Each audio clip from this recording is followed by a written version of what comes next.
Oh, all right. Hey, everyone.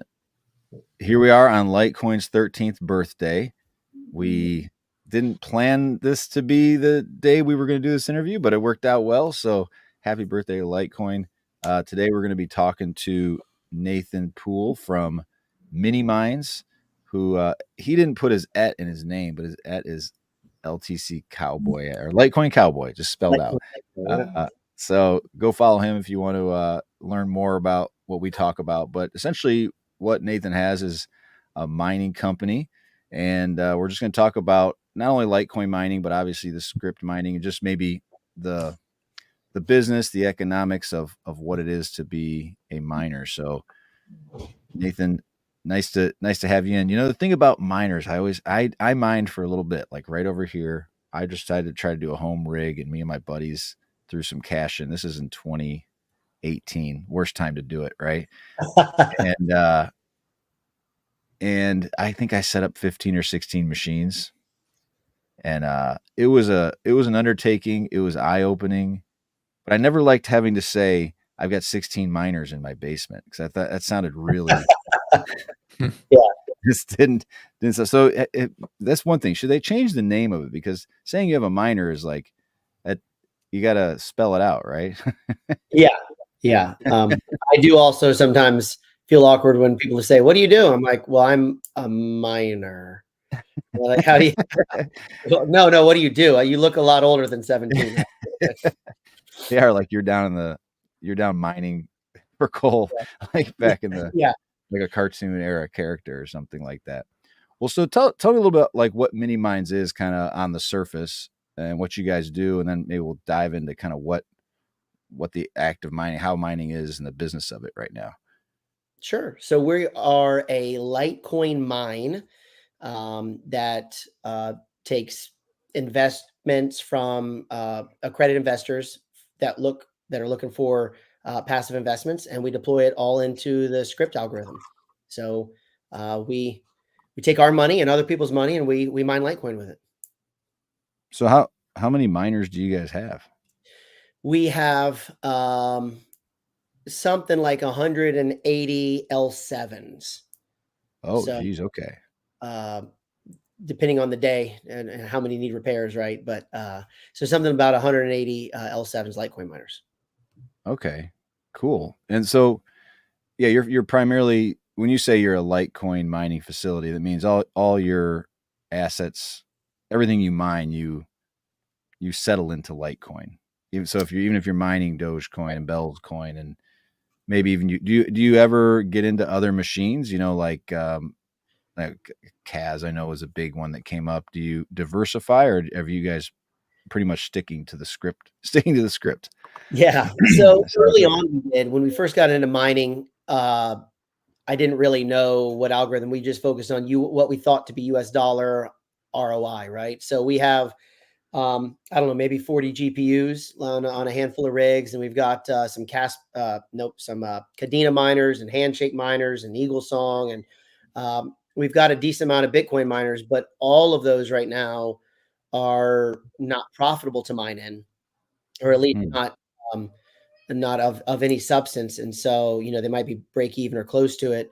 And so they're all unplugged. And so right now we're running exclusively Litecoin. When the market does whatever it might do, we'll probably plug those back in. But for the time being, we're exclusively Litecoin. So is that something you monitor actively, like kind of on a day to day basis? You're going like, when is something profitable, when it's not? Like, what kind of time frame do you look at? Obviously, you can't do like minute to minute. Maybe you can profitability. Do you have like software that kind of monitors where you're at and if it's worth having the machine on? So we do, but as a matter of course, we know that, a rough ballpark for us to mine Bitcoin profitably with our computers might be at about 72K. So at 72K, and again, that's Okay. at today's prices. So hash rate continues to go up. So when we get to around that figure, we'll probably look at plugging them back in. And the other coins like Ethereum Classic, you can see pretty easily. if that goes up. And same thing with Cadena. Like I'd get all the alerts on my phone, but we haven't had any alerts from explosive upside growth on some of these altcoins yet. It's not altcoin season, so we're just kind of sitting back and monitoring it more passively in the meantime. So That's I, interesting. Go I ahead. imagine that with the bells thing now, like your the profit for script mining has just increased even more, right? So we were a little bit disappointed, actually. I thought it was going to go up. I was hoping it would go up, 20%, but I think we might have gotten another maybe 7% out of it, which is still great. We'll take it. But and even that, shortly after uh, I want to call it the Litecoin merge, right? The Bells coin merge. Shortly after that, that even dropped a little bit more. So we saw a little bit of a bump. There was actually some altcoin mining that we were mining with our script computers in the background. And a couple months ago, um, it wasn't Digibyte, it was another one. It was one of these little low cap coins. I think there's like 5 or 6 that we're doing. And one of them had taken a big spike. I don't even know the name of this thing, but it had Like taken a big spike. And all of a Einsteinium or sudden, something like that. what's that? Wasn't there one like Einsteinium that used to be a script mining coin? Might have been that. It was a coin I hadn't even heard of, and it spiked for a month or 6 weeks, and so our profitability like exploded, which was really nice. It also coincided with Litecoin having that pop recently to about 115, and Dogecoin popped up to whatever it was, 17, 18 cents, and so we had 6 weeks there that were real good. And then when everything settled back down, it's you forget those times pretty easily. I'm looking at it. Was it Cat Coin? It was something dumb like that. I don't know what it was, but I was happy to get it. Yeah, yeah. That's funny that you can just kind of pick. So how do you liquidate something like that? Like, do you have to go actively seek out like, oh, I don't even know where we would sell this thing? We take all our payout in Litecoin. So for us, it was just Okay. more Litecoin every day. So you're using something like a nice hash. We have nice hash. We have accounts there, and when we do GPU mining, or if we do some of these altcoin mining, we might go through them. But right now we're not. Right now it's all unplugged. Okay, okay. And how long have you been, kind of when did you get started mining? Like what prompted the decision? I mean, it's kind of a big, like mine was obviously we were thinking, hey, we're going to get rich and we picked a bad time.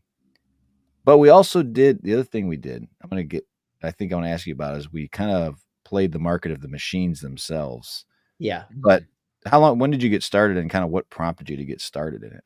right around when the world shut down from COVID. So about March 2020 is when we got into crypto, quote unquote, right? And Okay. within a few months, we had our first GPU rigs, and we had L3s. We had a few dozen L3s at the time, and they weren't as cheap then as they are now.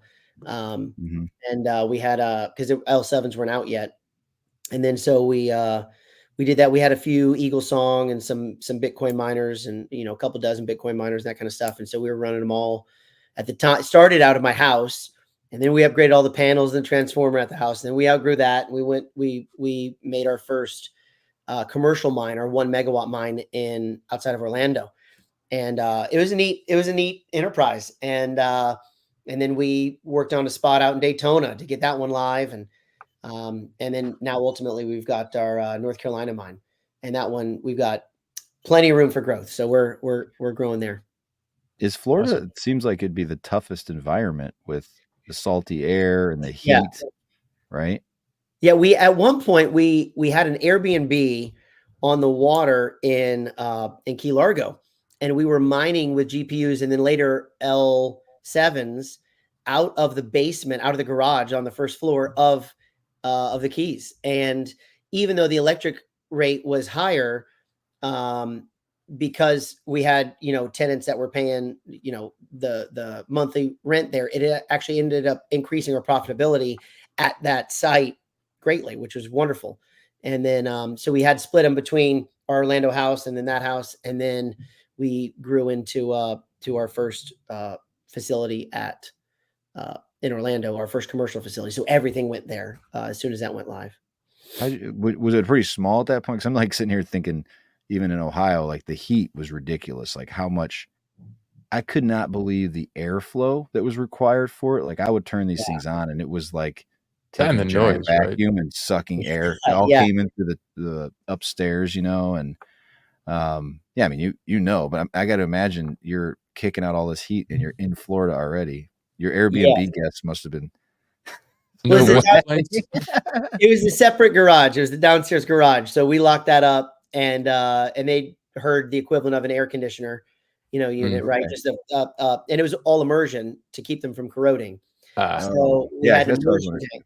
Yeah, yeah, yeah. Oh, that's that's a interesting. ticket, eh? That's how you That can was the accomplish ticket it for with Florida. Yeah. an Even to Airbnb. this day, the computers we have immersed, we've had one hash board ever on any of them go bad. Uh, Never had a bad power supply, never had, and there's no fans to go bad. So they just run like clockwork. And in the winter up here in North Carolina, you don't even have to run your oil coolers because it's so cold outside. You can run the tank. We've got 4 set up in series. We can bring it down to 1. And even then, just the pump is enough usually to it forces the oil through the coils, and it's so cold out. I did a video actually, and I put it on X of spending the night out there. So we spent the night for like a week straight. It was 5 days straight under the heat of the ASICs. It was like 20 degrees outside, and we'd sleep under the exhaust side with, hearing protection in, and from a couple hundred L7s, right? So it was actually perfectly temp. I think it was like 70 degrees under the 72 degrees under the exhaust side. So it gets cold enough in North Carolina that you don't have lots of problems, but the humidity problem you don't have at all. I mean, Florida humidity, we had boards that did get corroded. I mean, we were 30 minutes. Well, we were maybe 20 miles from the ocean as the crow flies, and the corrosion did take out more boards than up here by far. Because of the salt in the air. Yep. Yeah, yeah.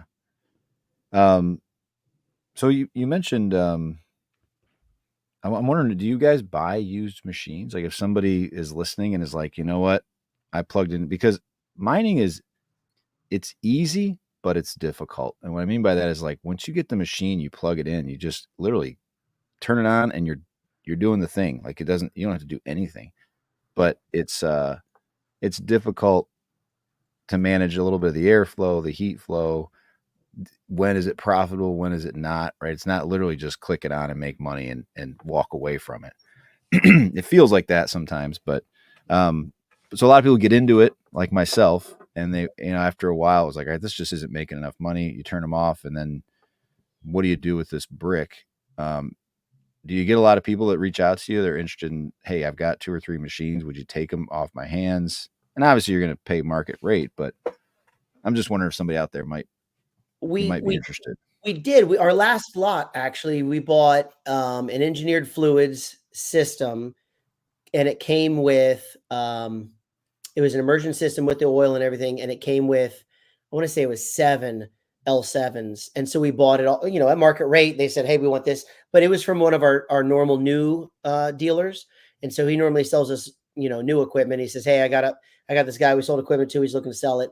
But other than that, everything we buy, we pretty much go new, just because I'm not seeing a lot of people selling them used.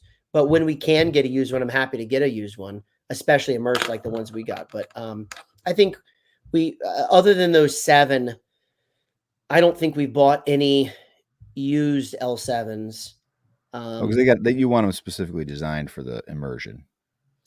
Well, those, because they were already immersed. So we actually were we wanted to buy the immersion equipment, and he had L7s. Oh, gotcha. And I said, I don't want your computers. And he says, no, I've got a bunch of L7s. I was like, okay, well, how much for the L7s? And so we were able to make a package deal, because we only want L7s. And we can prep something from air cooled to make it ready for immersion in, maybe 10 minutes a computer. So we've got the ability to immerse them quickly, but when they're immersed, that they've been taken care of. They're in good shape. I mean, because they just last so much longer when they're immersed. So I think all of our new plays, as we're looking at another facility up here, and our goal would be to deploy, all immersed there. And we've got some pads ready and prepped for immersion boxes. So when the market gives us the liquidity to buy some more immersion setups, we'll probably go full immersion. So I think that's the way of the future for sure. Is it addictive? Like once you make a little money and you get the opportunity to buy more machines, you're like, well, just buy more. Because you mentioned you had a past in real estate, and that's kind of the mentality when you're doing rentals, right? Like you buy a house, once you get to the point where you're profitable X amount every month, let's mortgage another one, right? And let's just keep stacking these mortgages on top of each other. You never realize the gains. You just sit there and wait. Someday, is that kind of the idea? Just I'm going to keep increasing my stack, so to speak. 100%. I think that the upside in Litecoin mining is higher than the upside in Litecoin. And mind you, I'm super bullish on the price of Litecoin too. But like Litecoin mining, there's not only, again, we were talking a little bit earlier, but just as an idea, right? If you're mining a half a dozen coins and 45% of your revenue is coming from Doge and 45 is from Litecoin, let's say you're making a Litecoin a day, right? And the whole market goes up 10x. You don't go from a $70 Litecoin a day to a $700 Litecoin a day. You go from one Litecoin a day to 1.5 Litecoin a day, and from 70 to 700. So you're not going from 70 to 700. You're going from 70 to 1,000 or more.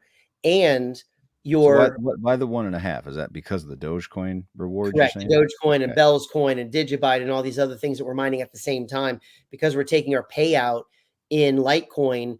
We actually, when the whole market goes up, we get more Litecoin per day than we would otherwise. And the value of the computers goes up commensurately. So let's say that the computers are sold at 100 cap, right? They're sold at 100% ROI at, say, 7 cents, right? So at 7 cents electric, if your computer profits you $4,000 a year, it'll sell for $4,000, which is 100% ROI.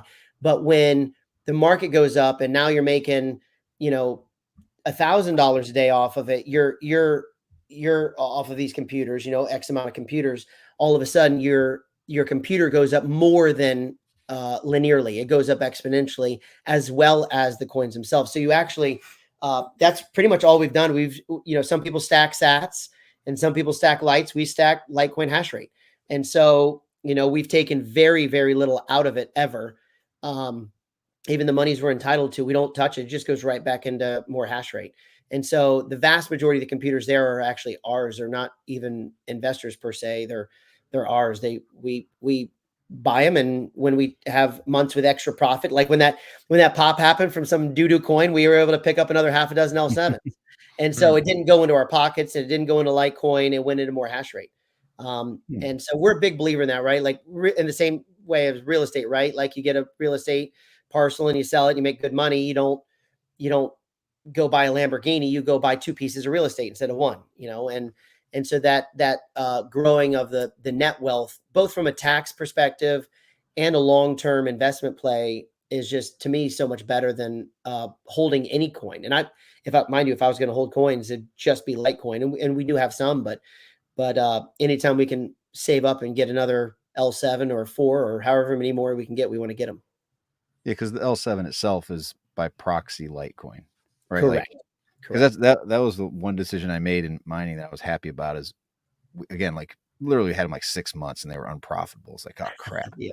And it was like, well, we can try to sell them now when they're worth literally nothing, right? I mean, they went from like, we probably paid $750 for an L3, and it was like $100 with the power supply by the time we got done, basically giving them away. And we're like, you know what, let's just wait and we'll sell them the next bull market. And Dogecoin was great. It made it where we could sell them and really just get our money back. But so I'm curious about, because this has been something we've talked a little bit about, and I don't understand in how this works, or if it even is real, about using these machines at some point, maybe to help with AI.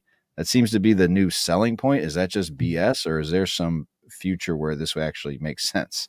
So I'm unaware of, without major hardware modifications, making an L7 work for anything AI related. Now you can with GPUs. And so I know a lot of miners that are mining with GPUs, and they're using the GPUs, and they're essentially kind of doing what you would do with mining. They hook it up to AI servers, and they lease that power and the GPUs for AI. And I do think that a big play, the longer we got into this, the more I realized, like, the actual access to the power itself is the asset, because that's what you're converting into Litecoin, for lack of a better term. You're converting electricity into Litecoin. So having access to more electricity gives you access to a variety of things. So like we have 4 of our buildings now that aren't built out. The power's there. The power's live. The power's affordable. We're running a couple of the buildings now, but I've got another 6 megawatts that are sitting there unused and they're unbuilt out. So we're building out racks, presuming L7s. But if somebody comes in and says, hey, we want to run a GPU farm, come lease that building or two of these buildings and set up a GPU farm and do AI or do, speculative mining. Like I was just talking with Son of a Tech, the YouTube guy. We mining conference and we were chatting on the plane, and he does speculative GPU mining. So like he mined the mess out of Caspa, and you can go check his channel out and stuff, but he mined all the Caspa when it was marginally or borderline profitable, and then he just holds them, and then he goes to the next algorithm for a week. But if you've got a decent amount of GPUs, you can spec mine all these different doo-doo coins, right? And then hold them all in a wallet. You're paying the electric, but electric for GPUs is really not too much of anything. And you're basically holding all these lotto tickets, right? You're holding, some of them could be a dud, most of them, 80-90% of them could be dud coins. But if all it takes is that one good coin and it does what Caspa does, and now all of a sudden you've got a ton of money sitting there that you can then, in my mind, would be deployed right into L7s. But yeah, so there's a bunch of different plays: spec mining, leasing the AI, creating your own AI business out of it with GPUs, right? And GPUs are affordable right now, so it's a great business model to get into. Anything really, I think that what we've started doing is focusing on the articles. Like we see these articles come out. I'm not even looking at the price of Litecoin. I'm looking at the need and demand on the power grid in the coming years, and the need and demand from everything from AI to electric cars to mining. All of these plays are coming out with this massive demand on the grid. And so I think having access to the power will really be the future of commerce, right? Like our world is driven by electricity. And so having access to that grid and then finding a way to make it profitable in the meantime is a huge advantage. I guess you see mining as a path towards renewable, or I guess expanding renewable energy sources. I think it is the best way for sure to drive renewables in terms of innovation. So like if you have electricity at 7 cents and you can drive that down by a penny. Like I moved my family for the most part to North Carolina over 1.2 cents off of my electric rate, right? So that 1.2 cents is so big that it, like my pet projects now, I'm in the garage, I'm in the shop working on how I can decrease my electric usage. And so some of that's firmware, right? So we do that with firmware, and some of that's hardware where we can take some fans off, or we can override some things in the computers that don't need it, and even the physical component of it. Like I love the mechanical engineering aspect of it, where can I get a more efficient pump for my immersion? Can I get more efficient fans for my oil coolers? Can I remove can I set the fans, that the exhaust fans on a variable timer that will allow me to reduce the speed of them when it's cold and it's at night, and then increase them again during the day? So things like that to drive consumption down and to create renewable energies. I don't think that there's any industry on the planet that will do more, and has done more, in my opinion, in terms of per years of going live, right? For driving renewable energy and driving the cost of power down, because that is your number one, expense. At the moment, we have no employees. It's my father-in-law and I and our partners. And my father-in-law and I are working, at the mine like it's, a full-time job.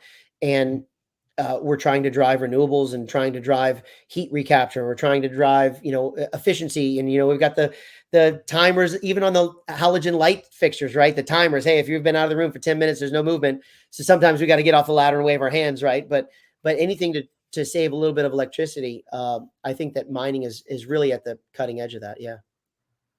So you did you kind of construct a lot of this immersion cooling? I know you said you bought a rack or whatever, but have you become a plumbing expert in fluid dynamics and all that type of stuff? Well, expert's a very generous word. I wouldn't go that far. I don't know if there's any experts that I'm aware of in this field. I mean, I've met people that proclaim to be, but we did design all of our own tanks, so we didn't buy them. I drew them on graph paper and then gave them to a fabricator. He was the guy that, I'm a GC, so he was the guy that used to fabricate all my old highway railings and handrails for parks and stuff. And I said, here's the dimensions. Can you make this? He says, what's this for? I said, well, it's a parts cooler. It's for keeping some parts cool. He's like, well, talk to me. And I didn't want to talk about what we're doing. I'm like, just don't, it pumps in oil and pumps out None of your oil. business. And your business. It keeps it cool. And he's a good guy. And so I think we're on our version 5 now. And so now we've got where they're laser etched mini mines in the back, and they're right where I think where we want them. But even then, there's just so many improvements we can do on them. And so every time we'll do one, and then we say, all right, we want to do these improvements on the next one. So now we've got them so a skid steer can pick them up and move them around, and things like that. So there's a bunch that goes into it. We've even started fabricating our own oil. One of my best friends out in Tampa, he manufactures oil, and so we've been able to say, hey, this is our mini mine's proprietary oil, and plug the computers in our stuff. So we're not beholden to the supply chain at the specific mining level. We're beholden to the supply chain globally. Like if citrus oil runs out, right? Like I'm monitoring the canker disease on the citrus in Florida because our oil is a citrus-based oil, right? So it's like the price of orange juice drives my oil price more than the price of Bitcoin, and which is it's kind of nice though to be able to have it where it's not custom tailored for somebody else's product, but it's custom tailored for what we need, and we don't have to wait for the big mining companies when they all sell out. Hopefully, we won't be sold out either. So.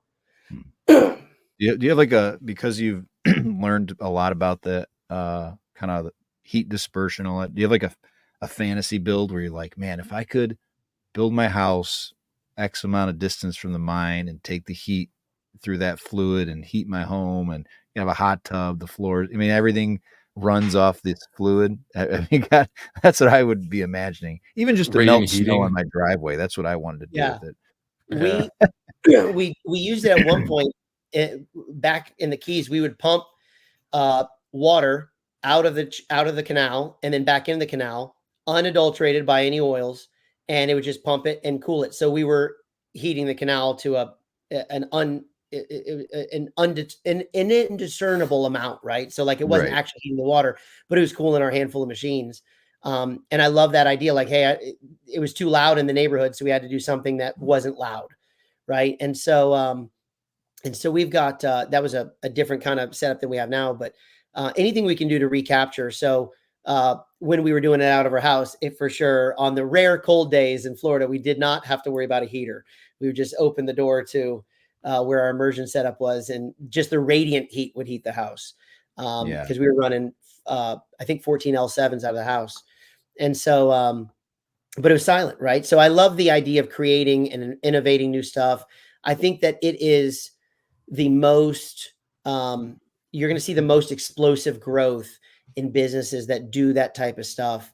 And in this industry, it does seem when you first get into it like, hey, this is easy. You plug it in and play. But if you can increase 1% and then decrease your power 1% and increase your hash rate 1% and decrease your power 2%, all these tweaks and modifications help it be more profitable in the long run. How can I use less oil so I can immerse more computers without needing to buy more oil, right? So all of those components play into it. The oil's not cheap. And so finding ways to do that has been part of the fun, right? It's how do I design a system? I don't want to buy something. The tanks that we fabricated for $3 or $4 grand, if you went to buy them, last time I had them priced out, they were over 40 grand a tank for the setup. I said, there's no way. And we fabricated our first one for $800. And now they're nicer and they're more elaborate, but even now they're, $3 grand a piece, 3,500 a piece instead of 35 grand. So anything you can do to kind of cut those costs down and ultimately boost your bottom line are things we have to look at. Have you ever considered selling your tanks and fluid as a product? We have. We looked at that. I don't think there's a big demand at this point. So I've actually been treating them like freeware. Like, hey, here's our design. Here's the blueprints. Go have your fabricator fabricate it. Wow. We've not been focused on trying to profit on those. I do have a few pieces of tech that we're working on that we are keeping close to the chest until we get our patent. But for energy recapture, right? So how do we recycle this energy? How do we use this for good? How do we drive our electric costs down by these things? But pretty much, we've talked about it, right? Like we could set up a booth and sell our tanks for 10 grand easy. And I would imagine they would sell pretty quickly. If the next competitor is at 30 grand, well, I would think that we'd get it pretty easy, but we haven't really pursued that. I just as soon let somebody that is passionate about building a tank. Here's the plans we've got. Go improve it and make it your own, or come to our site and see what we've got. And then, and here's the dimensions. Go make something better. Here's the 10 changes I would make off of V4 to get, or V5 to make V6 or whatever. So I think that we're not really looking at that as a profit center at this point. We're really focused on increasing our script hash rate. Yeah, but people are lazy, Nathan. They want you to do it for them. Of course. I mean, he's done all the work already. You just need to find a fabricator. Work. Capable, just right? get a little paid for it. Well, okay. Well, I do want to ask you. So before I kind of want to ask some stuff about regulation and where you are and kind of how that has impacted you guys. But so I went on your website and you guys are looking for investors, right? You're looking at it as a play to diversify your portfolio. There's maybe some tax advantages to it. So kind of give me like the basics of why do you, what kind of money are you looking for? What are you doing with that money? And how do I benefit as a potential investor? Sure. So we have I like to think I've never seen anybody that's doing what we're doing in terms of our business structure. So we come from a background where we specifically were looking for tax advantage plays. That's how we got into mining, right? We wanted a tax shelter, a legal, legit tax shelter. My wife's a CPA, right? So it's all going to be like super above board and super clear cut and super audited and the whole thing. And so we found that, and again, she probably wouldn't want me to share this. She thinks I boost her up too much, but she's probably the best CPA I've ever met, at least in the top 3. In terms of how to structure things for tax advantage. And so we got into right there. Is that what's going on? No, she's in the other room. So she probably won't even watch the podcast. She's like you and your Litecoin thing. So she probably won't even watch it. But she we sat down. We did tax strategy as our prime directive. Actually, even in our contracting companies and our real estate companies, it was, how do we save taxes? Our number one cost over, including over and above employees, when we had a few dozen employees at the time, was our number one cost was tax. So we would tax plan 2+ years in advance. How do we legally avoid, within the structure of the IRS, having to pay taxes? And we always, the Lord was gracious to us, and we always found a way to legally get out of having to pay those taxes. And so one of the things that we did with this was we wanted to structure it in a way that our investors that had tax problems could invest and not have tax problems, right? So the type of fund that we have means only accredited investors can invest. So people whose net worth is over $1 million, excluding their primary residence, or that have made $250K per year for the last 2 years, or are certified financial professionals, right? So those are the only 3 people that can invest in our fund.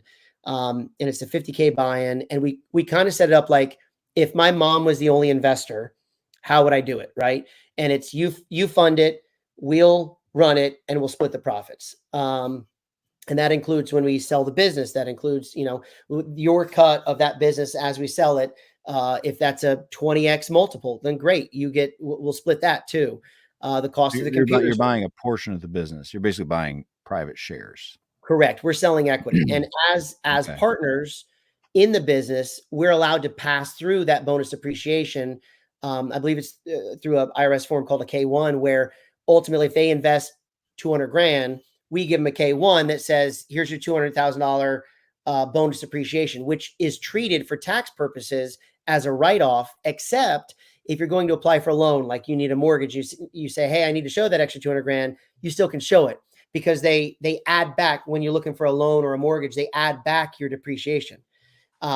So it's really it's a beautiful tax structure where they can legally get a full write-off for every dollar that they invest, and they can show it for if they need to show their income for their next enterprise or the next commercial building they're buying or whatever they're buying, they can show that as income. And so we actually have 3 or 4 different entities that are structured in such a way that that so far we haven't had to pay any taxes. Now I'm hoping that there's a year that comes where there's just no tax loopholes. You just got to pay a big fat amount, but that'll be a really good year. So we haven't gotten those years yet. So right now it's been a really great play for our investors. They say, hey, we've got a tax problem. Well, here, you invest here. Here's your K1. You don't have to worry about the tax problem now. And then we basically split it. So they'll invest. It all goes into Litecoin hash rate. We take 10% net of electric, which ends up being like as a management fee for our labor, right? It ends up being like 6% or 5%. They get what's called a preferred return. They get 7%, whether we pay them back or not. They've got a perpetually accruing 7%, and they get 50-50 of all of the profits of the mine. And when we sell it, they get 50-50 of all the profits of what we sell it for. So presuming Litecoin at least 2x's, they'll get all of their money back. Plus we pay them back quarterly. We pay their original investment back quarterly. So it ends up being like 17% annually they get back plus 7%. So they're making 24% on their money, and they still have the upside of the crypto. So they're happy because most of these people are used to real estate where they're getting 7 to 11%. And so if they're getting 24% back plus profits, I think the first year we did it, I think it annualized out to like 30 something percent back to them. And so they're happy. They still have another 5 years to go of getting their payback, and they've already got a third of it back. So they're tickled pink. We're tickled pink because we can grow our business. And it's just been a really good thing. We have a bunch of really great people, our investors. We've actually been blessed with some incredible people. So I like people that you want to hang out with, right? These are people you want to call on a Thursday night and do a Bible study with or have a bourbon with, right? They're just really neat people. So it's been a really great experience so far. Yeah, what's the what's been the influence of like the major miners on you guys? Because like I know you're obviously using pools. How do they impact? I guess I'm getting back into the technical running. Let me sidebar. I just I had a question, but I want to continue to explore the investment side of it. So, yeah. So if the price doubles, which from here is not that exciting, right? $130 or something like that. That's when when is that breaking point, or when you feel like your investors are going to start to realize some really good gains? Is it a 50%, $100 Litecoin? Are you on the verge of it? Can they make money if the price doesn't move a lot? Like if it appreciates 10, 20% a year, is that still exciting? Or is it mostly the tax advantage that is what they're primarily buying? So I would say that our electric costs of goods sold are around $35 to $40 per Litecoin. But our other bills, we've got the facility costs, we've got 2 facility costs, right? And so we've got and we got the fiber optic, and it's not much, but every little bit adds up, right? Your fiber optic's $1,000 a month. That doesn't, it's not a lot when you consider you got all these computers, but it is a lot because it's $1,000 a month, right? And and so all those things end up adding to maybe another $20. So our cost of goods sold are probably around, including all of our bills, including, maybe $50 a coin. So if you look at it from that perspective, Litecoin at $70, you've got that $20 per coin profit. But if Litecoin goes up 20%, your profit doesn't go up 20% because your profit was $20. And so your profit goes up, up another Like 30, doubles, right? 50%. Yeah. So Yeah. at $100 Litecoin, our investors would probably be making over 50% ROI annually. And that's not a big gap to go from 70 to 100, in crypto. That's not even an hour, right? So, Yeah, so right. Yeah. so at $100 Litecoin, we had a month or two there where it was probably averaged out to like 90. The returns for the investors were incredible. And so we kind of are counting to some extent on there being a large upside in Litecoin or Dogecoin or Digibyte or Bell's coin or any of the above or all of the above, right? And and it becomes exponential. So if you figure a computer, and just for round figures, a computer makes $10, it makes let's say makes $11 worth of your coin, right? Your Litecoin, and it costs $10 in electric. The coin doubles and goes from $11 to $22. But again, because we're merge mining multiple coins, if the market doubles, we don't go from $11 in coin to 22. We go from 11 to 33. Your profit went from $1 to $32. Your profit actually 32x's, even though the entire market only 2x'd. So it's a really powerful, unleveraged, like there's no debt in it and there's no bots involved, right? We can do those things, but we're not doing those things. It's just a super powerful exponential upside on top of Litecoin. So the market just 2x's, our profit 30x's. I mean, I can't think of a better business model than that. And so at $70 Litecoin, we're not too profitable, right? The bills are paid, and that's about it, and that's okay. But at $100 Litecoin, sorry, because you got an investment that's not tethered to the cost, like correct. cost of production. This is something I talk about all the time. Like people go, well, hash rate's going up, so price has to go up. It's like, not really, man. The price is not dictated by the cost of production. Like that's like almost a communist thinking, right? Like if I go dig for 5 hours, somebody has to pay me $50. No, like that's, you have to do something productive with it. Yeah. Yeah, I mean, that's interesting. Do you guys accept donate or not donations, investments internationally, or is it just Yeah. US based at this point? Yeah. So we have a attorney that handles all of the compliance with the SEC. And so yeah, he says you can take an investor from anywhere. They get a letter from their CPA that says they're a accredited investor, and come on in. And he processes through all that and maintains regulation for us on a monthly basis. Okay. Animal, you got any questions? I feel like I'm dominating. Yeah, I mean, with regards to the mining equipment, you mentioned earlier that you do have some Bitcoin miners, but they're just not turned on because they're just not as profitable as the script miners. I guess that's because you have a limited amount of rack space or electricity at your disposal.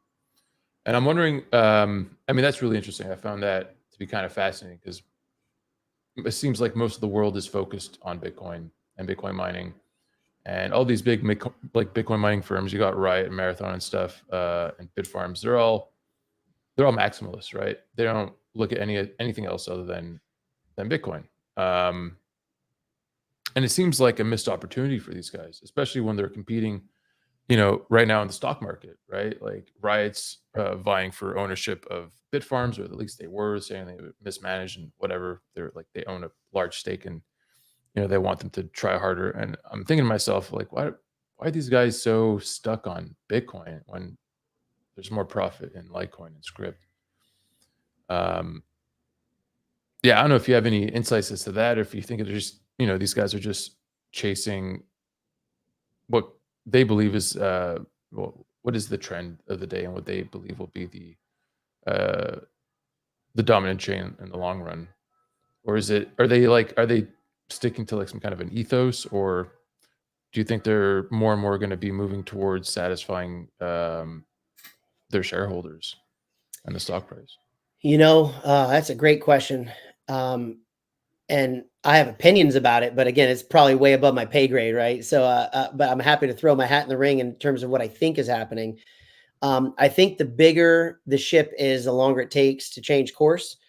And so you've got these people that probably had to struggle to get their investors to say, "Hey, look, this is a Bitcoin play," and most of them, I would venture to say, well over 90% of them, probably have no idea the fundamentals of Bitcoin, let alone have even heard of Litecoin, even though Litecoin is used as much as Bitcoin, right? So they hear Bitcoin's on the news, and so they say, "I want a Bitcoin play." So that's probably part of it. Is their investors don't understand even Bitcoin, let alone Litecoin.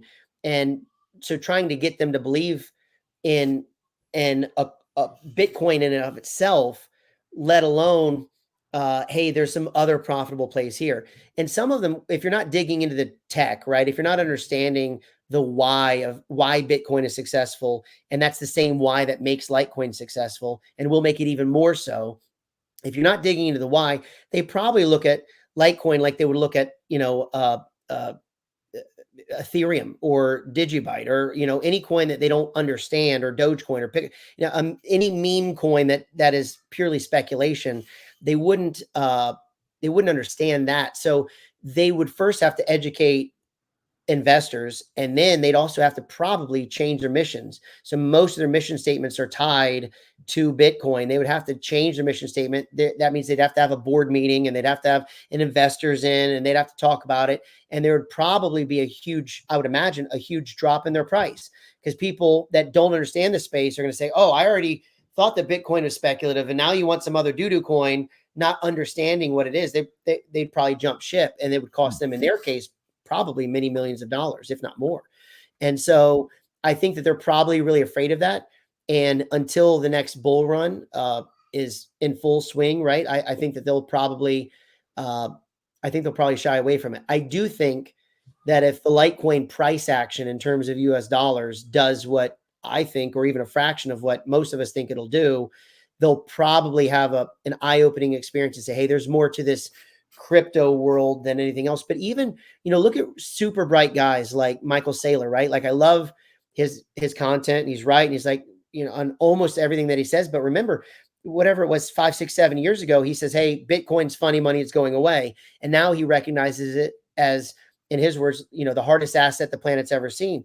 And now he's saying things like there is no second best. And I can see him continuing to grow in his knowledge and understanding of the blockchain space, and saying things like there is only a second best in this Litecoin, or something like that, which I would disagree, right? I think it's the first best, but I could see him evolving and changing as he went from a no coiner to a Bitcoin maxi. I think it's intellectually dishonest to remain a Bitcoin maxi and understand and study Litecoin and not also become a Litecoin maxi. So I can Yeah, see somebody as bright as him changing.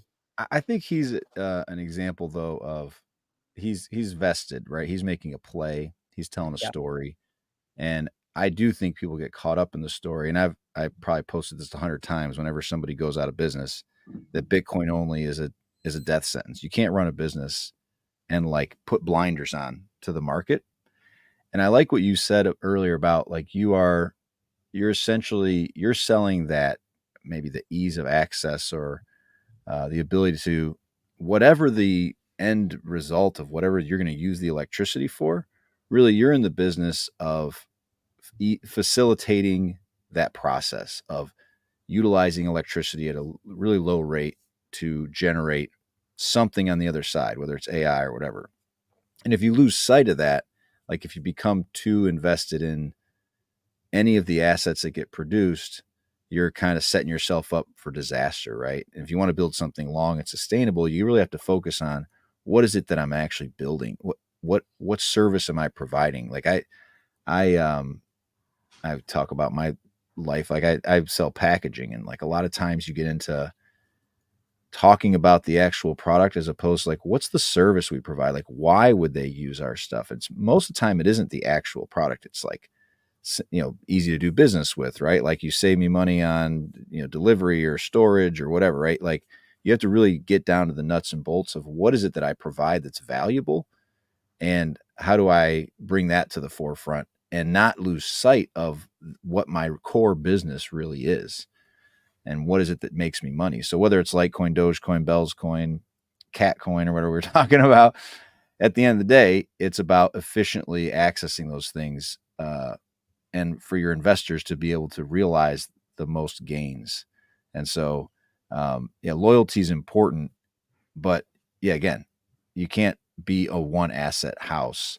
And it is interesting you say that about boards of directors and changing visions. And I know Marathon seems to be the only one that steered away. They went to that CAS. They started mining Caspa maybe over the summer, but all the other ones, to your point, Animal, they've stuck to the script from what I can tell. We From what don't they're know. Maybe announcing, they at are least, running yeah. L3s or L7s, we don't know that.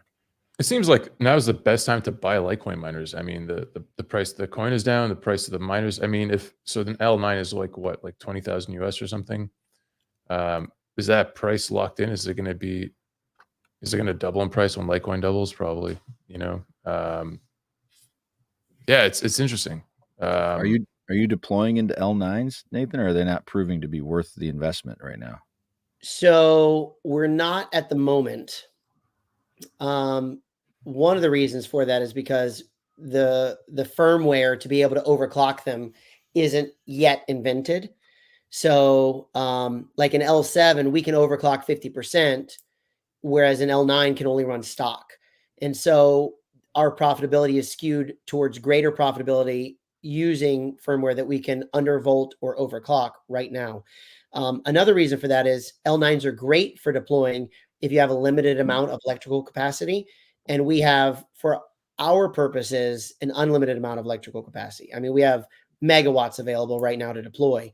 And so I would say right now we probably plan to stick with L7s. L9s are going to be great plays. They're going to be, it'll be the next late model. But in terms of US dollar ROI, we're still right now seeing higher ROI dollar per dollar for the machine. So, an L7 is about 30% the cost of an L9. And so, and an L9 produces double the Litecoin. So we can actually get an extra 25% of Litecoin by getting two L7s and save money than one L9. Because you're buying them aftermarket. You're buying the L7s and well, we're getting them new, but we're getting from a, there's no such thing as wholesaling in the space, right? It's everybody's trying to make a buck. That's the problem. You're not going to buy them directly. Nobody buys them directly from Bitmain unless you're spending, $30 million on a truck. So I should say nobody that's, if you're not publicly traded, you're not buying from Bitmain probably. Really? I bought from Bitmain back in the day. Is that not just not feasible anymore? I don't trust Bitmain's reps as far as I can throw them. Like my reps, because they have a reputation, they'll say, hey, here's the price. And if something's dead on arrival, they'll personally take it back and they'll deal with Bitmain directly because they'll buy the truck from Bitmain and they might mark it up, whatever it is, 5%, 10%. But the customer service and that having that liaison between us and Bitmain only takes crypto, in my experience anyway, the real Bitmain. And so they say they take dollars, but most of the time I've not had good experiences with them. And so we get ours from stateside reps because I want to be able to, from the time I order it, I want to have it within 7 days in my hands. I want it plugged in a week. And Bitmain, when we looked to go through Bitmain, between the minimum order quantities and all the other issues we ran into, we've only ever gone through a secondhand dealer. We can use we can use a credit card, and that doesn't happen with Bitmain for sure. We've been really fortunate to have good experiences in purchasing them, and I'm not at the moment yet looking to rock the boat. We like our guys, and we've been getting some good experience. We had most of them shipped directly from China, from the same city, but not from the Bitmain rep. So I think what they do is they all pitch in together and order a truck. And then everybody says, hey, I want to buy X amount from the truck, and they can ship it right to us. So we've got ours directly from China, which, is good. Do you have any exposure with other miners? I know there was a couple of mining firms at the summit. I'm thinking of Locotech and the other guys with that home miner. What are they called? Elitech miners. Is that what they're? Something like that. Yeah, we haven't used Elitech. I know what you're talking about, if that's what it's called. Yeah, we haven't tangled with them too much, but we're friends with Ben Miklazek and over there, the Locotech team. They've got an incredible product. I can't wait till it comes out. And even Ruben, who runs PowerPool, he founded PowerPool.io. That's the pool that we use, and he's great. And then he recently is partnered with Ben Miklazek. I think Ben. I think there was a relationship or an equity share or something that they had going on there, and that's been great we've got great relationships with them, and I'm excited to get some of the Locotech products when they come out. Those will probably be the. I'd love to think we'd venture into that before we ventured into L9s, just because they're so much more efficient. And Ruben has been incredible over at PowerPool. They're top notch team, super bright young guy, right? I guess the brightest sometimes in this field are, but super young guy, but just super bright, and he knows his stuff, and he's been really great on the customer service side for the stuff we needed from the pool. Yeah, Locotech feels like a good high risk, high reward play. Not you don't trust those guys, but if the numbers produce what they say, yeah, and day one you've got them and you're set up and you're cranking out 100. I mean, I think you have to have quite a few of those because they don't produce a lot, but the consumption is so low. Like you could probably run those off of a solar panel or something, right? I mean, that'd be kind of cool. Maybe I'll get back into it. I'll get back into mining again. Yeah. They consume, I think, about what the equivalent of like a late model GPU would do. So they call them, hash blades, but I believe that's what they call them, script blades or hash blades. But they sell them in a server rack like you would buy a GPU rig or use server rack or something. So I'm just about the investment part. If I'm in the U.S. and I have a financial advisor, can they access your product for me through like a fund, like a IRA or something like that? Oh, okay. So I shouldn't say yeah. I should say there's certain ways to do that. Yes.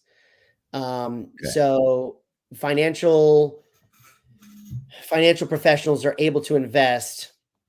I don't know if they're able to invest on somebody else's behalf. I would have to ask that question. Okay. But so that is a really great question. I don't know if I've been asked. We've talked about doing a separate fund, but I think you can't do both at the same time. We talked about doing it for unaccredited investors too, which would be great because we've had a lot of people that are saying, "Hey, I'm not an accredited investor, but I want in." But we haven't yet gone that route. I think you can run one or the other. You can't run both. I think you can go from unaccredited investors to accredited investors, but you can't go from. You can't have the two simultaneously. So we'd have to discontinue the accredited investors and then allow anybody to invest, which we've talked about, and I think might be the play for this upcoming year. Yeah, I guess it just depends on if you feel like there's more money out there to be had. I don't know what the legality is behind that, but you got the best CPA in the world, so I'm sure she can figure it out. She's the CCO lately. She's a chief cookie officer, and so I'm trying to not entangle her in the day-to-day of it. But the attorney that helped us set up, he's a great guy, Nate Dodson. He actually has like a TikTok channel. I think he's like crowdfunding attorneys or something, but he's done great. He's just done a fabulous job with us, and he's kept us running for 2 years, and all the compliance has been top notch. I'm super happy. But we've had that conversation with him, and I think that we'll probably circle back on that conversation around the December time and maybe transition. At some point, we might end up making that transition, but we'll see how December plays out. Because again, December being your last time to make a tax play and have it count for this year. So after the tax play is done in December, going into what I believe to be what I would like to think would be this big up cycle would probably be a good time for us to transition, I think. Okay. So you're bullish on 2025 then? Super bullish. Right on. I don't know if there's a word strong enough to describe how bullish I am for 2025. Really? What do you think the catalyst is for that? What is it? Do you think that's going to take something? The election could be part of it, right? I think that there's a lot of anxiety around the election right now. Yeah, there's a lot of anxiety, especially among accredited investors. These guys that have been in real estate for years, these guys that have been in businesses for years, they're looking at it, and there's a lot of scared money sitting on the sidelines. And so depending on how that goes, probably will dictate how good 2025 happens in terms of the rest of the economy. But the crypto market, I think, it's going to be driven by Bitcoin. right? I think the ETF buying, if you look at the actual inflows of the ETFs, it's just unsustainably astronomical. And what I think happens is next year, I think the world discovers for the first time what happens when you can't print the asset. And when that happens, I think that I have not seen numbers that in my mind are bullish enough for Bitcoin outside of X, right? Like CNBC won't tell you, BlackRock's not going to tell you. I think it's going to be so mega bullish for Bitcoin because you can't print it. And when that happens, the whole market follows it.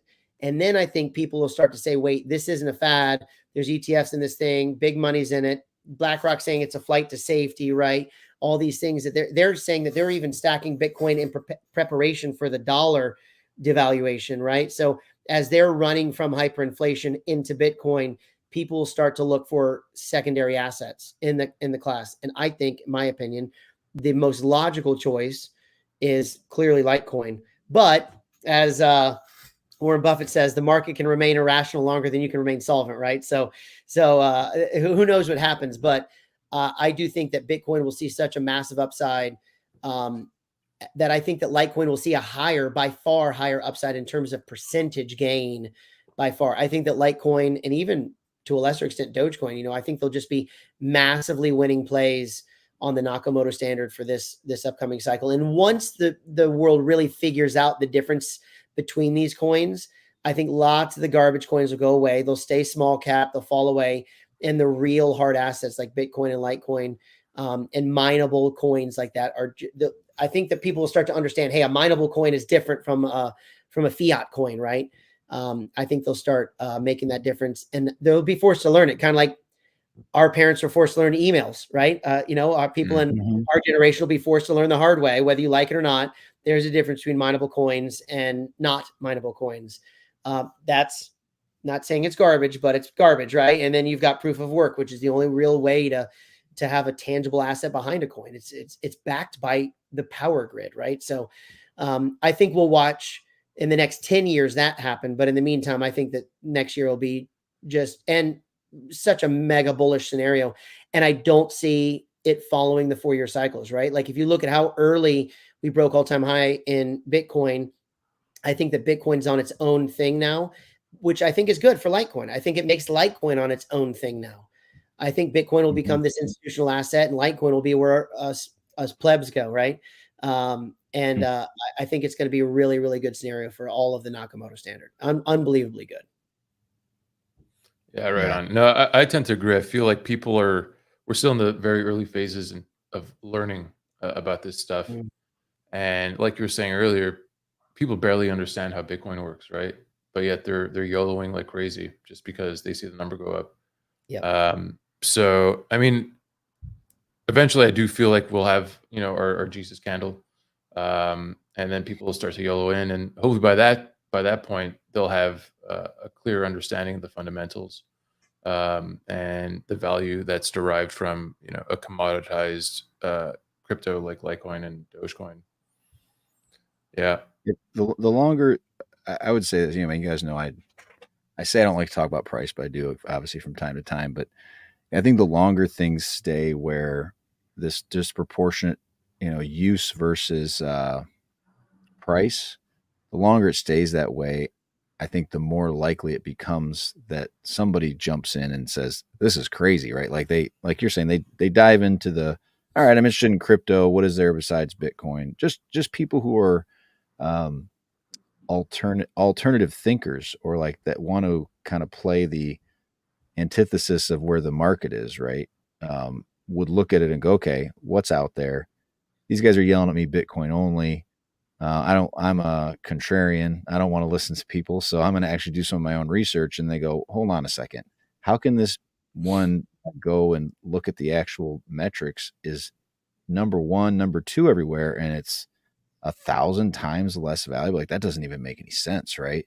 Yep. And so they start building a strategy around accumulation. And like you guys said, it's the scarcity comes into play in short bursts. I think that's the biggest difference between. I had this shower thought a long time ago about how the price is a lot like when you go to pay a fee on Bitcoin, like if everybody tries to jump in at once, fees explode because there's that restriction of space. And the same thing is with the money, with the amount of coins, is if everybody's going in all at once, if there's really low volume and low interest, things can really stabilize. The scarcity isn't as impactful. But to your point, Nathan, earlier about the multiples play, is that human emotion is what causes the mania. And that doesn't have like a, 2 times as many people trying to get in doesn't have a 2x multiple. It's got like a 10x multiple, right? It's like an exponential growth when you have excitement, which is what we saw with Dogecoin. I mean, there's no rational reason why an asset would go 100x in a matter of months like that. It's probably public interest went up 3-4x, or and it had a multiple of a multiple. So that's kind of 2 to the power of, I guess we have to, what's that number got to be?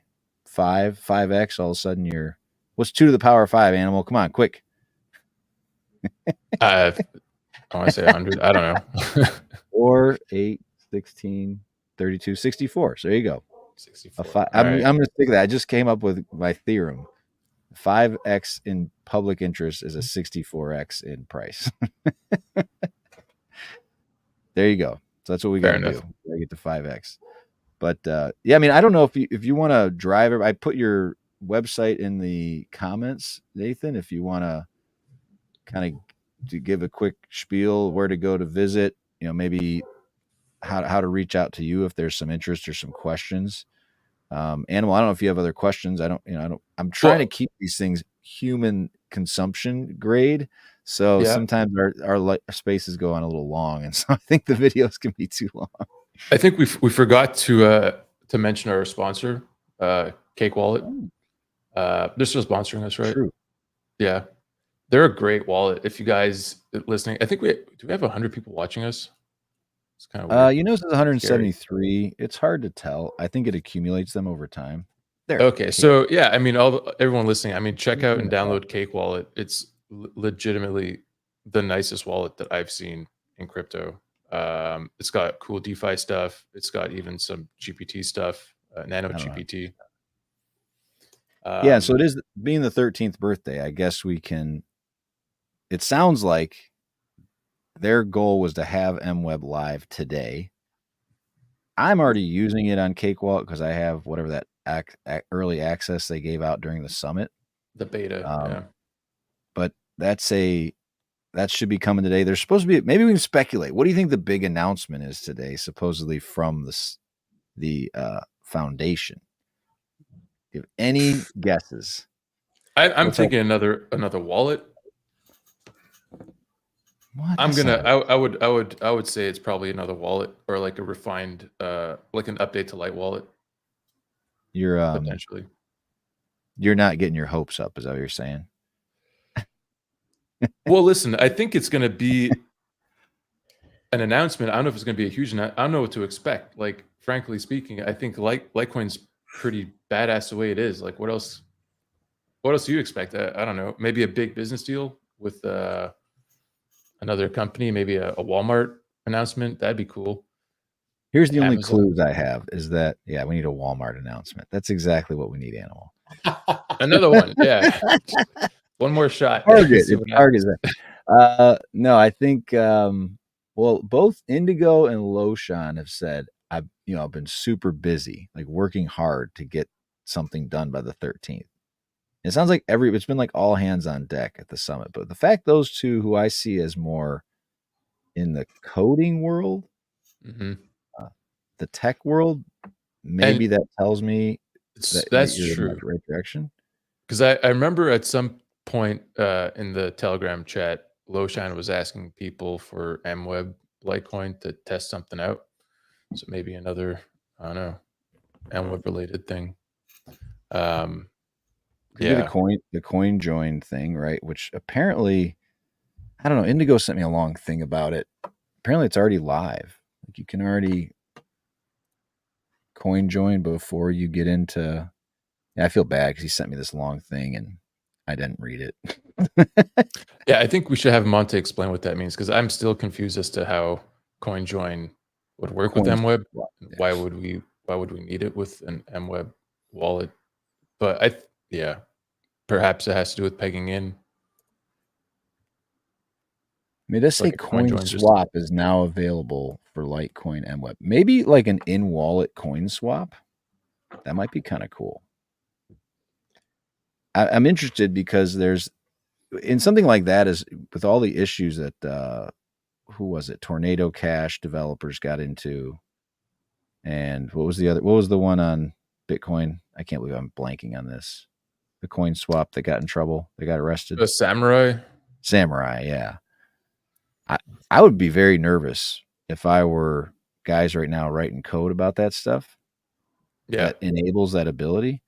But all right, let's I mean, say it's maybe these guys that. are Maybe it's doing. something MWeb wallet related. You got any guesses, Nathan? Your Doubling the guess miner is mine. revenue? Look, I'm just a silly hillbilly, man. I got got the contractor background, so I'm not too much of a coder, and I tend to think it's a coding thing. So I'm excited to see what they got coming out. Some enhancement to the protocol, perhaps. Yeah, I I've think got it's something another with DeFi. I think DeFi related. That's DeFi. what I think. Or Yeah, like atomic you know what swaps. might be a really cool announcement would be like a trading pair announcement. Like Thor Chain's going to offer Litecoin trading pairs directly instead of just Bitcoin. That's the thing. MWeb on Thorchain. Yeah, that'd be cool. I mean, add some privacy to it. I guess I was kind of hoping that it would be something to do with making MWeb more accessible, perhaps to an existing app. I don't know if it's like a API that you could use on your laptop to connect, like a Coinbase to MWeb kind of thing. I don't know if that's even a real thing. And my lack of coding experience is almost surely showing Right. to people that might say that's unfeasible, but well, time will tell. I'd love to see MWeb more usable for sure. Yeah, I think it would actually animal. I think we're gonna have Cake Wallet on soon to talk about the MWeb implementation. I feel like we do need to have like a Litecoin, like an MWeb 101 or VPM. I sat here and said I wasn't going to say MWeb anymore. VPM 101 to get because I think there is a lot of confusion about like, is it a separate entity? There was a guy this week. He was talking about you should be able to have both in your wallet. And keep them separate. So I'm like, you can just create an MWeb wallet. Like this isn't that complicated, but I think just the management of wallets in different environments is probably worth talking through. So maybe we'll do that with the Cake Wallet people soon. I'm trying to get that scheduled. So yeah, nice walkthrough on it, and the coin control features and whatnot would be cool. Well, maybe we should look. I feel like the foundation, when they announce it today, or maybe they'll wait till tomorrow. I will say that the one thing I like the foundation and everything, but sometimes they would make these announcements and it'd be like Friday at 6 p.m. And you're like, nobody's online Friday at 6 p.m. Make your announcements on Monday at noon or Tuesday at noon. They just, I get it. They're in Australian time excited, zone. That's it. Yep. It's like Robbie releases it Saturday morning. But it's as actually little Friday. hype as possible. Yeah. So maybe they'll wait till tomorrow. That would be the wise thing to do. Wait till like 10 a.m. Eastern or something and announce it. But anyway, we'll just leave it at that. I mean, I appreciate you coming on, Nathan. I think if anything exciting happens in your world and you want to come on and mention it, or, feel free to send me a DM and I'll share some of your stuff about how to get involved with Mini Mines if people are interested. It's definitely had me thinking about it. I mean, mining is this very alluring thing that you think, if I can do this right, I can make some money. I mean, you're living it, right? You've gone all in. And so I think that's really cool to have taken that chance, because it's scary to kind of jump out on an island like that. So very cool. So go check out Mini Mines. It's just minimines.com, right? I think I copied that quickly. Minimines.com, or you can shoot me a DM on X or my email's on there too, on the on minimines.com. So yeah, he's overall a nice guy and he's, doing his thing. So all right, guys, I'll end it. It takes a couple seconds. Just hang around, Nathan, because they always have to catch up. I don't know what the software has to do something. So all right, guys. Thanks for being on. I appreciate it. Yeah, thanks everybody. And honestly, this has been, I guess I should mention before I go, this has actually been 3 years I've been doing this. the Walmart story was my genesis story for Litecoin Underground. I don't know if you guys know, I was the one that uncovered the whole Turkish link. I don't know if you guys know what I'm talking about at all, on another account, and that's what kind of prompted me to get more involved, and because it had some success. But yeah, 13 years of Litecoin. I've been doing this for 3 years, and so it's been fun. Thank you for continuing to like and subscribe. These live streams have been great. YouTube's been growing, a lot more interaction on YouTube. So thanks everybody, and have a good day.